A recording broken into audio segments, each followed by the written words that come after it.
Alcanzando el conocimiento.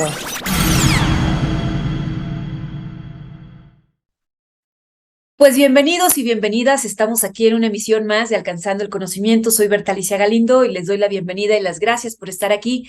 Tengo el gusto de saludar a la escritora Gabriela Peirón Pichardo, pues ella nos va a platicar acerca de lo que ha hecho en sus últimas obras, pero tiene una historia muy interesante que nos va a contar de un libro muy bonito que se llama, bueno, es algo que llama la atención porque a lo mejor desde que somos muy pequeños siempre nos imaginamos que las cosas podían hablar, podían decir algo, podían pensar, y ella lo transforma en un cuento que se llama El alma de las cosas y tiene historias muy bonitas. Gracias, Gabriela, por estar con nosotros. Bienvenida a Alcanzando el Conocimiento y platícanos.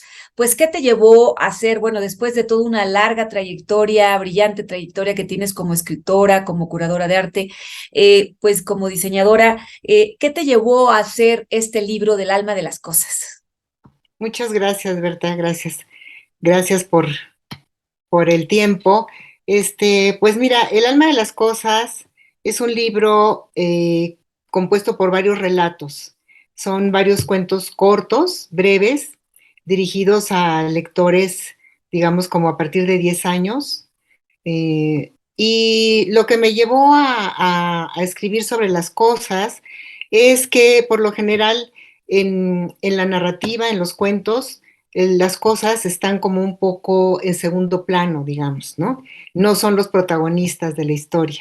Generalmente los protagonistas son personas. Entonces yo quise darles enfocarme en ellos. En algunos, como bien dijiste, ellos son los que cuentan la historia en algunos de los cuentos y en otros no, pero sí son el centro de la historia. La historia gira alrededor de los objetos. Y finalmente, pues es porque todos estamos rodeados de objetos, objetos que nos sirven, objetos que nos gustan, objetos que deseamos, ¿no? Entonces, creo que por ahí fue por donde empezó la idea de construir cuentos alrededor de cosas. Y por eso el título, El alma de las cosas. Sí, y bueno, pues podemos encontrar ahí historias como la de estas aldabas que están, ¿no? En las puertas, que todavía hay muchas puertas grandes, estas puertas antiguas o de las casas grandes, ¿por qué no? Estas puertas de madera que tienen una aldaba o la jaula o los sueños o la manzana, en fin, historias muy particulares que son además muy sencillas, muy simples, pero muy interesantes, muy interesantes. Y bueno, ¿qué más nos platicas? ¿Qué tienes en puerta? ¿Qué estás haciendo ahorita? Platícanos un poco más y platícanos cómo te ha ido con el alma de las cosas también. El alma de las cosas ha sido un libro que que me ha dado mucho. La verdad que me ha ido muy bien porque he podido presentarlo en la librería Octavio Paz del Fondo de Cultura. El hecho de que los niños al final de la presentación me expresen o me hagan alguna pregunta o se acerquen a preguntarme, aunque no sea sobre el libro, sino sobre el hecho de escribir o de, o de publicar, en fin, es un gran aliciente para mí, ¿no? Entonces, empezando por eso y continuando por una anécdota que es un poco personal, es bastante personal, pero que te voy a compartir. La ilustradora del libro, que es Raquel Labrador, yo, pues generalmente cuando entregas tu manuscrito, tu original al editor, no sabes quién te va a ilustrar. Tampoco tienes mucha incidencia en eso, no puedes opinar mucho, a veces sugieres, pero en realidad son los editores los que deciden quién te va a ilustrar. Y cuando me mandan la prueba de la ilustradora, pues me encanta, ¿no? Me mandaron la ilustración del libro, del cuento de La Jaula. Me gustó muchísimo y dije, ay, sí, a ver quién es la ilustradora. Raquel Labrador. Dije, ah, qué maravilla. Pues resulta que el Raquel Labrador es mi nuera, Ah, pero, pero ni ella ni yo sabíamos que nos iba a tocar estar juntas en este libro. Ella había mandado su portafolio por su cuenta a ver si en algún momento la llamaban del Fondo de Cultura para ilustrar y le mandaron mi texto, pero no estaba firmado, no llevaba mi nombre. Entonces ella hizo la prueba sin saber que nos íbamos a juntar, ¿no? En un libro y le dije, bueno, es que si lo hubiéramos planeado, no nos hubiera salido tan bien, ¿no?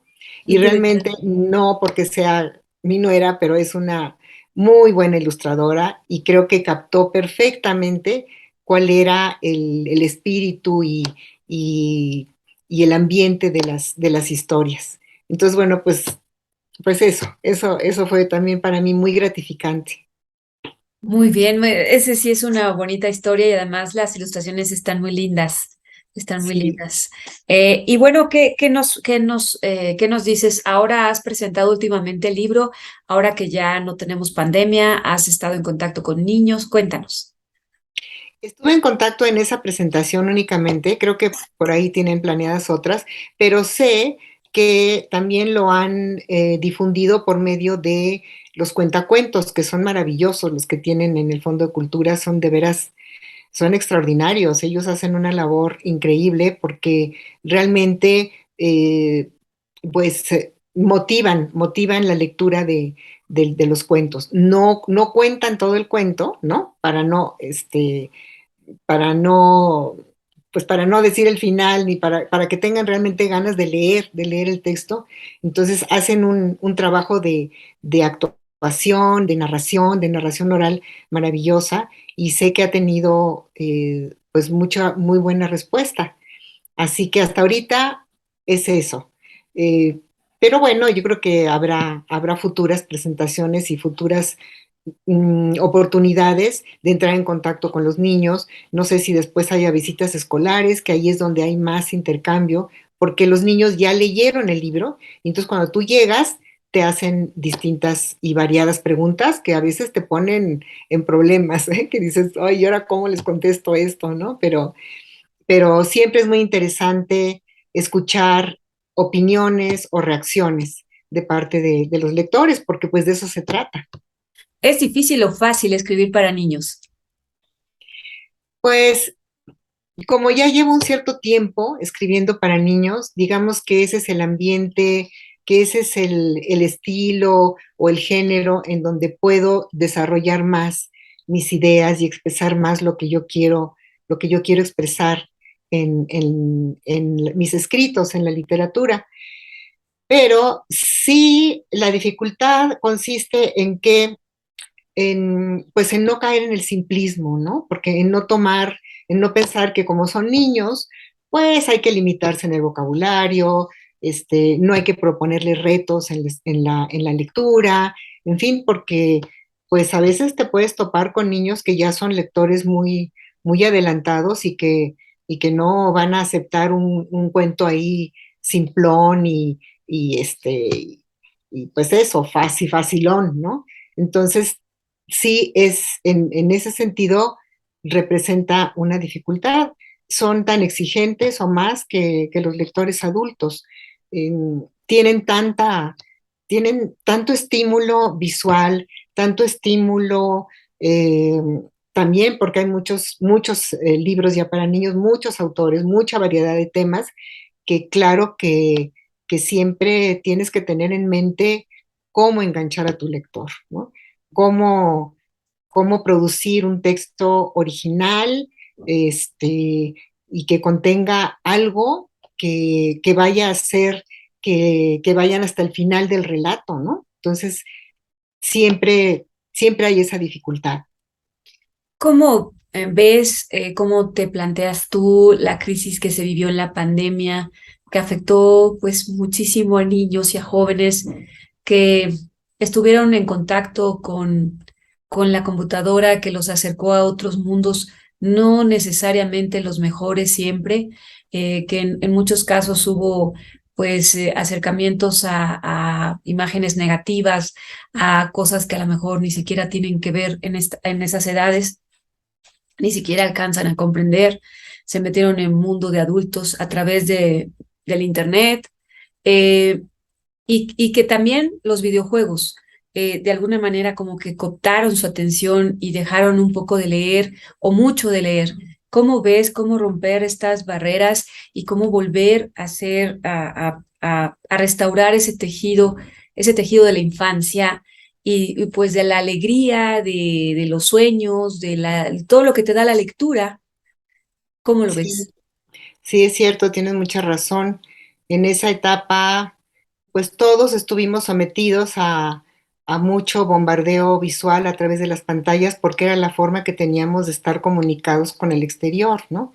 Y, y sí, los niños estaban expuestos a lo que estaba, a conocer en forma muy directa lo que estaba sucediendo, que si no sucedía en su ámbito familiar, ¿no? Que si tenían la suerte de que nadie hubiera sido contagiado y hospitalizado y afectado por el coronavirus, pero sí sabían lo que estaba pasando.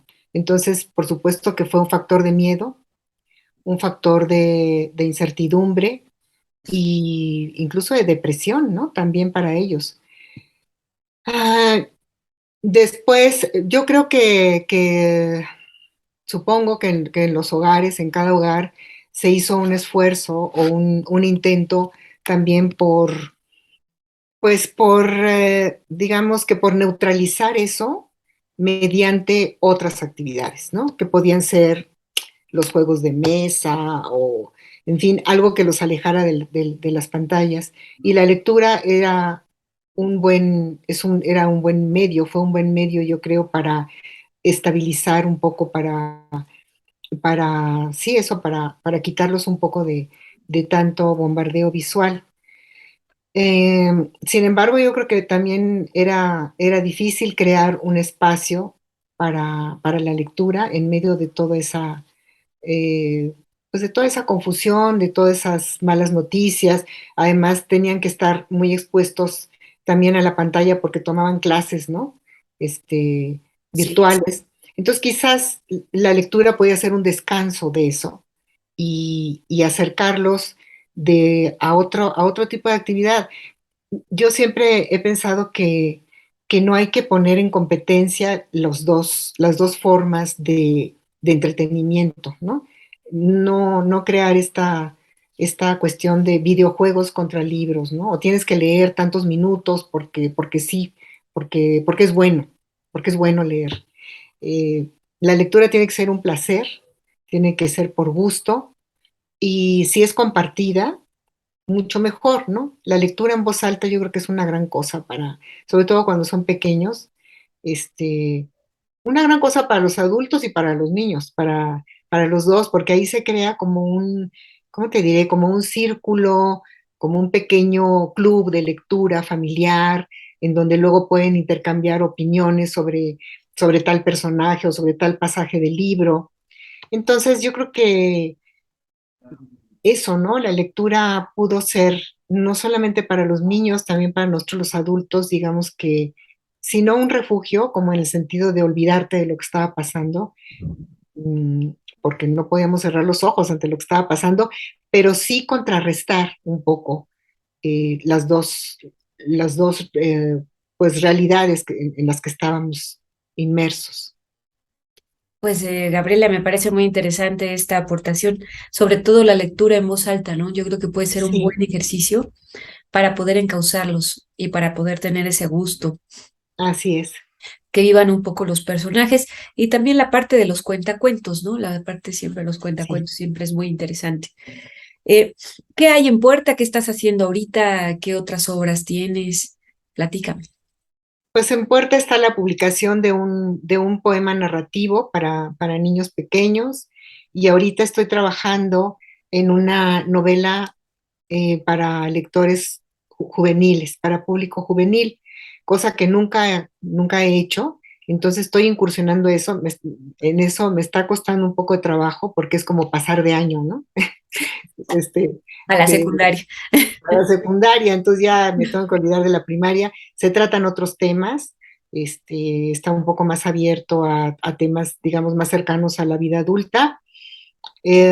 Otra forma de narrar, como más dinámica, un poco más propositiva en cuanto a la estructura, y pues en eso estoy, a ver qué resultados da. Pues te deseo mucho éxito y pues muchas gracias por compartir con nosotros. No sé si quieras decirle algún mensaje a tu público, a niños, a jóvenes, niñas y jóvenes mujeres también. Si quieras compartirnos algún mensaje interesante que tomemos en cuenta pues para los próximos días, semanas, meses, años. Claro que sí, muchas gracias, Bertalicia, por la entrevista. Y pues yo lo que les digo es que ahora que ya podemos ir a las librerías, pues que visiten las librerías. Siempre por ahí habrá algo que les llame y que se lleven a su casa y que disfruten una lectura en común o en soledad, pero pues sí que echen mano de la lectura, porque de verdad que es una forma también de entretenimiento, de placer, no solo de conocimiento. Entonces, pues que se acerquen a los libros. Pues Gabriela, muchísimas gracias y les deseamos a todos pues que ojalá puedan leer El alma de las cosas del Fondo de Cultura Económica. Es un libro de la colección A la orilla del viento y bueno, pues es un libro muy accesible para todos y sobre todo muy entretenido, muy fácil de leer. Y pues gracias Gabriela Peirón por haber estado Gracias. con nosotros. Gracias a todos. Esto es Alcanzando el Conocimiento en los libros. Hasta la próxima. Soy Bertalicia Galindo. Hasta la próxima. Gracias. Gracias. Alcanzando el conocimiento.